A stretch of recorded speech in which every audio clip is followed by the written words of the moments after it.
Have you heard the news? It's getting lots of rave reviews. A good time is waiting just for you at Sister Spokesman.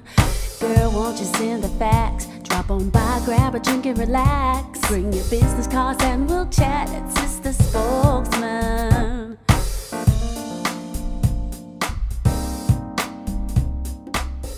It's wonderful. I want to thank everybody for coming out and welcome you to Sister Spokesman. We're going to have a great afternoon. We got a speaker here today that's going to talk about finances. You can have bonds, you can have stock. One can pay dividends or not. Bonds tend to pay interest. They don't have to, but they can.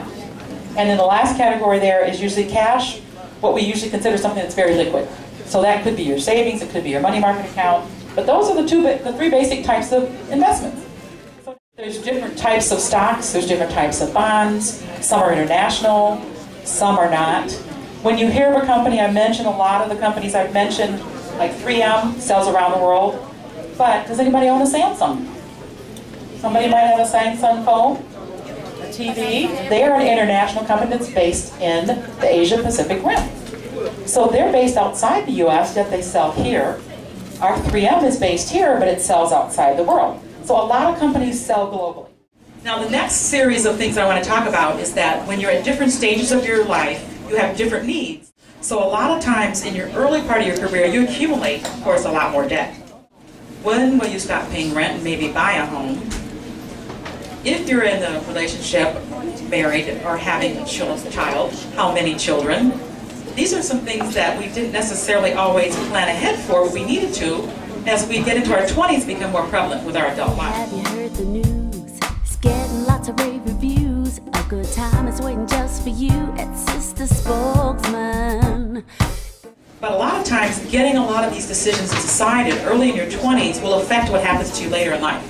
So a lot of times these decisions become something that really affects us long term, especially number of children, obviously. With the government involved, it has more regulation as to what they can and cannot do, because people were being really ripped off in that area because it was fly-by-night companies that were doing it and not established or regulated companies. And part of the regulation that came because of the financial crisis, that was one of the things that they decided to take over. Fannie Mae and Freddie Mac also been restructured due to some of the problems there. As addressing the question of this mortgage, should you do it or not, there are so many issues. Depends. The biggest question is, how long have you been in the home and how much equity do you have? Because if you're still carrying a mortgage on it, it makes it altogether more complicated. So it's one of those things that you need to very carefully tread. And don't go to somebody on the internet that you have no idea who they are or who the investors are. If you go to MetLifeBank.com, there is a reverse mortgage informational DVD that's free to anybody. So if you have somebody that's interested in it, I would kind of direct you towards some free sources. Hey, have you heard the news? It's getting lots of rave reviews. A good time is waiting just for you at Sister Spokesman. Girl, won't you send the facts? Drop on by, grab a drink and relax. Bring your business cards and we'll chat at Sister Spokesman.